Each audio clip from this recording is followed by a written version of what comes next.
ನಾನಿವತ್ತು ನನ್ನ lower ಆ್ಯಪ್ಸನ್ನು train ಮಾಡಿದೆ. ನಮಸ್ಕಾರ ಬಸ್. ಇವತ್ತು ಡೇ 7 ಆಫ್ 75 ಚಾಲೆಂಜ್. ನಾನು ಮೊದಲು ಬಾಳೆಹಣ್ಣನ್ನು ತಿಂದು ನನ್ನ ವರ್ಕೌಟನ್ನು ಸ್ಟಾರ್ಟ್ ಮಾಡಿದೆ. ನಾನು ಇವತ್ತು 150 ಪುಷಪ್ಸನ್ನು ಹೊಡೆದೆ. ಅದಾದ ನಂತರ ನಾನು ಸಿಂಗಲ್ ಆರ್ಮ್ ಬೈಸೆಪ್ ಕರ್ಲ್ ಮಾಡಿದೆ. ಅದಾದಮೇಲೆ ನಾನು ದಂಡ 75 ಹೊಡೆದೆ. ಅದಾದಮೇಲೆ ಇವತ್ತಿನ 2ನೇ ಮೀಲು ನಾನು ಶೇಕನ್ನು ಕುಡಿದೆ. ಶೇಕ್ ಕುಡಿದಾದ ನಂತರ ನಾನು ನನ್ನ ಬ್ಯಾಕ್ನ ಟ್ರೈನ್ ಮಾಡಿದೆ. ಇದು ಕೂಡ 45 ಸೆಟ್ ಹೊಡೆದೆ.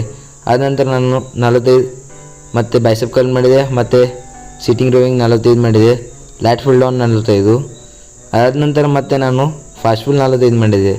ಮತ್ತು ಪ್ಲ್ಯಾಂಕ್ ಮಾಡಿದೆ 38 ಅದಾದ ನಂತರ ನಾನು ಫೀಟ್ ಟಚ್ ಮಾಡಿದೆ, ರಶನ್ ಟಿಸ್ಟ್ ಮಾಡಿದೆ ಮತ್ತು ಲೋವರ್ ಆ್ಯಪ್ಸನ್ನ ಟ್ರೈನ್ ಮಾಡಿದ್ದೆ. ಮತ್ತು ಇವತ್ತಿನ ಲಾಸ್ಟ್ ಮೀರು ಮತ್ತು ಇವತ್ತಿನ ಸೆಲ್ಫಿ.